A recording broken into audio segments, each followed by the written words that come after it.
જય સ્વામિનારાયણ વિદ્યાર્થી મિત્રો, હું છું ઋષિ સર અને ફરી એક વખત બધા વિદ્યાર્થીઓની માંગથી આજે કંઈક નવું લઈને આવ્યો છું.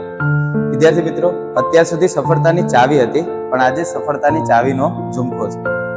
મને ઘણા બધા દિવસથી ઘણા બધા વિદ્યાર્થીઓના કોલ આવે છે, મેસેજ બી કરે છે, કમેન્ટ્સ બી કરી છે કે સર તમે જે બધા નાના નાના વિડીયો બનાવ્યા છે, એક કામ કરો, આ બધા વિડીયો ભેગા કરી અને એક આખો વિડીયો જે ભારતના નકશાનો હોય એવો કોઈક વિડીયો મૂકો.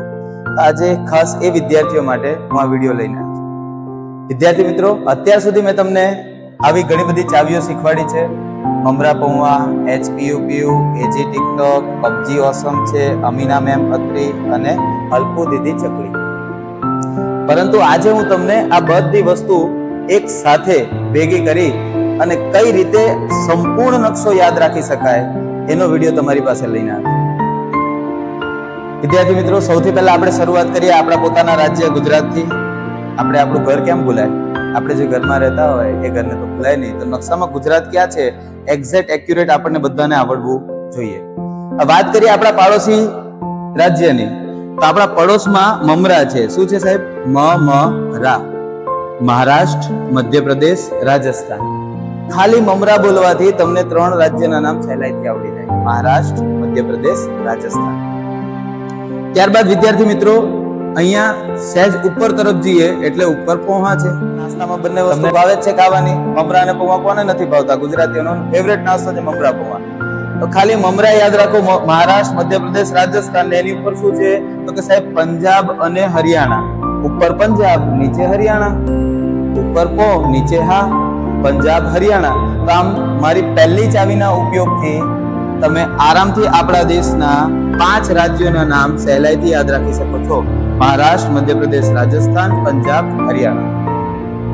ત્યારબાદ વિદ્યાર્થી મિત્રો, ઉત્તરમાં ગયા છે તો ઉત્તરમાં બીજી ચાવી જોઈ લઈએ. ચાવીનું નામ છે HPUPU. HPUPU.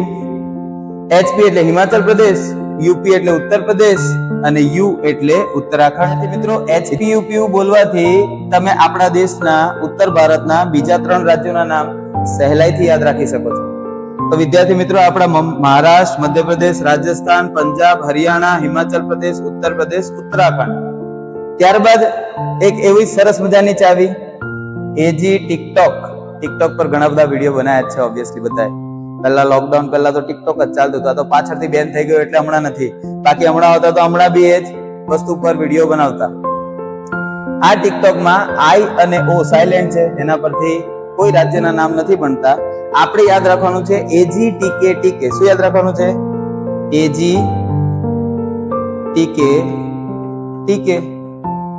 બહુ સરસ મજાની ટ્રીક છે. એની ઉપર ટી, એની નીચે ટી, એની બાજુમાં કે, એની આ બાજુમાં કે. AG TK. A એટલે આંધ્રપ્રદેશ, G એટલે ગોવા, T એટલે તેલંગાણા, K એટલે કર્ણાટક. એની ઉપર તેલંગાણા, એની નીચે તમિલનાડુ. અહીંયા તમિલનાડુ ને અહીંયા કેરળ.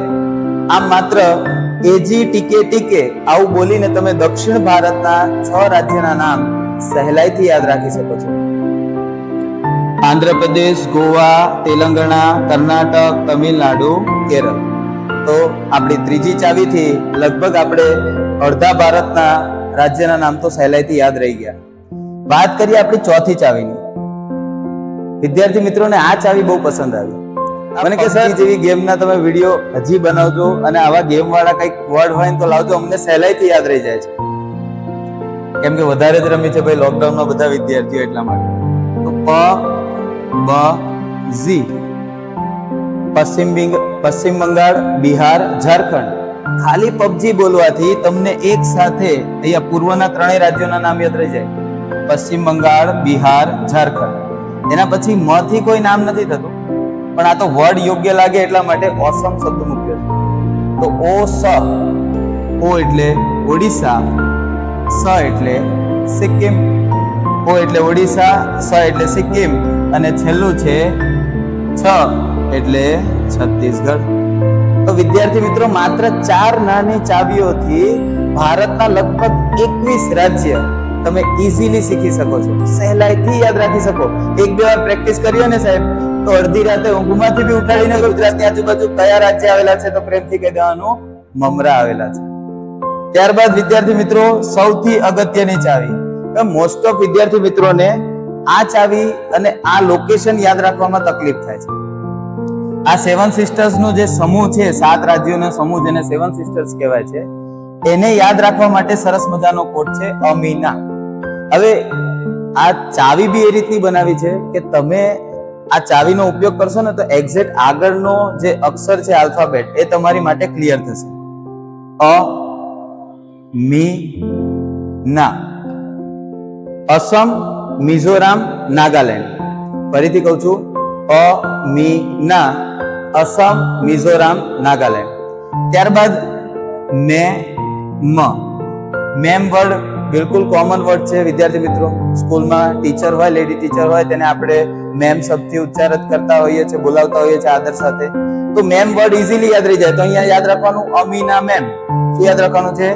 અમીના, અસમ, મિઝોરામ, નાગાલેન્ડ. મે મ. મે અહીંયા છે, મ પેલી બાજુ, મેઘાલય, મણિપુર. અને એના પછી છે અત્રી. અહીંયા ઉપર અ, અહીંયા નીચે ત્રી. તો તમારે અરુણાચલ પ્રદેશ અને ત્રિપુરા, આમ 7 સેવન સિસ્ટર્સ ના નામ સહેલાઈથી યાદ રહી જાય. આ 7 રાજ્યના નામ સાથે એમના લોકેશન પણ તમને સહેલાઈથી યાદ રહી શકે છે. તમારે ખાલી આટલું યાદ રાખવાનું, અમીના મેમ અત્રી. તો વિદ્યાર્થી મિત્રો ખાલી 5 ચાવીથી સંપૂર્ણ ભારત દેશના 28 રાજ્ય આપણે સહેલાઈથી યાદ રાખી શકીએ છીએ. 28 રાજ્ય યાદ રાખવા માટે માત્ર 5 વાક્ય. મમરા પૌવા, HPUPU, AG ટિકટોક, PUBG ઓસમ છે, અમીના મેમ અત્રી, આવા સહેલા વાક્ય બોલી અને 28 રાજ્ય એક સાથે યાદ રાખી શકીએ છીએ. હવે જો રાજ્યની વાત કરી તો આપણા 8 કેન્દ્ર શાસિત પ્રદેશો એટલે કે યુનિયન ટેરિટરી બી જોઈ લઈએ. એની માટે પણ એક સરસ મજાનો કોડ છે, અલ્પુ દીદી ચકલી. વિદ્યાર્થી મિત્રો, આપણા ઘરમાં આપણા વડીલ હોય, વાલી હોય, એને આપણે આદર્શથી બોલાવતા હોઈએ, બા દાદા કહેતા હોઈએ. એવી રીતે આપણા ઘરમાં જે નાના બાળકો હોય એને પ્રેમથી ચકો, ચકલી, પિન્ટુ વગેરે કહેતા હોઈએ છે. તો અહીંયા આપણે ત્યાં એક દીદી છે જેનું નામ છે અલ્પુ દીદી. આ અલ્પુ દીદી કોણ છે, કેવી છે? તો કે સાહેબ ચકલી છે. તો અલ્પુ દીદી ચકલી આવું યાદ રાખવાનું એટલે તમને 8 કેન્દ્ર શાસિત પ્રદેશોના નામ યાદ રહી જાય. સૌથી પહેલા અ અહીંયા છે, અંદમાન નિકોબાર. લ અહીંયા છે, લક્ષદ્વીપ. અને પુ અહીંયા છે, પુડુચેરી. અ લ પુ. અંદમાન, નિકોબાર, લક્ષદ્વીપ, પુડુચેરી. અલ્પુ એક લાઈનમાં જ છે નીચે. તો આ 3 કેન્દ્ર શાસિત પ્રદેશોના નામ થઈ ગયા. ત્યારબાદ દીદી. 2019 પહેલા દીવ, દમણ અને દાદરા અને નગર હવેલી આ 2 અલગ અલગ કેન્દ્ર શાસિત પ્રદેશ હતા. પણ 2019 માં કેન્દ્ર શાસિત વિલીનીકરણ ધારો પસાર થયો અને 26મી જાન્યુઆરી 2020 પછી આ બધા જ કેન્દ્ર શાસિત પ્રદેશ એક થઈ અને દીવ, દમણ, દાદરા અને નગર હવેલી એક કેન્દ્ર શાસિત બની ગયા. તો આપણું પહેલું દી. ત્યારબાદ અહીંયા આપણું બીજું દી છે, આપણી દેશની રાષ્ટ્રીય રાજધાની દિલ્હી.